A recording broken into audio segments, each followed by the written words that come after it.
Men endi vegetariansman. Xudo xolasa vegetarians bo'lishimga niyat qilganimga bir kun bo'ldi. 15-chizlovda boshladik. Ya'ni hech qanaqa go'sht yeyilmaydi, ovqat yeyilmaydi. Xudo xolasa shu vegetarians bo'lishga rosa 30 kunga reja qo'ydik. Birinchi maqsad avval 7 kun chidab berish.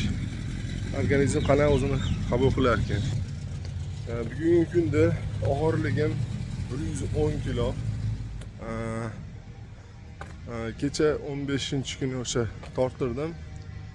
Xudo xolasa reja qo'yibman, qanday bo'lar ekan. Kecha birinchi kun obedda bodring yedim.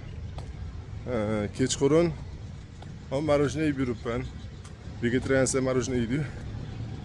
Muzqaymoq yeb, bitta nimada bir chinida qatiq ichdim. Yogurt qilib.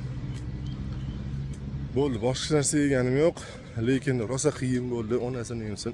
Uyga kelsam xotin hali men yoqtiradigan montini qilib qo'yibdi ko'katlar bilan. Endi qo'yaveringlar-da, nafsim vegetarian bo'lishni ertadan boshlaylik deb rosa agitatsiya qildi. Zo'rg'a o'zim ushlab turib, hali qochib chiqib ketdim o'sha montini oldidan. Bo'lmasam qarasam enasiniga kirar ekan vegetarian kuni. Xudo xolasa organizm zo'r, qiynalganim yo'q.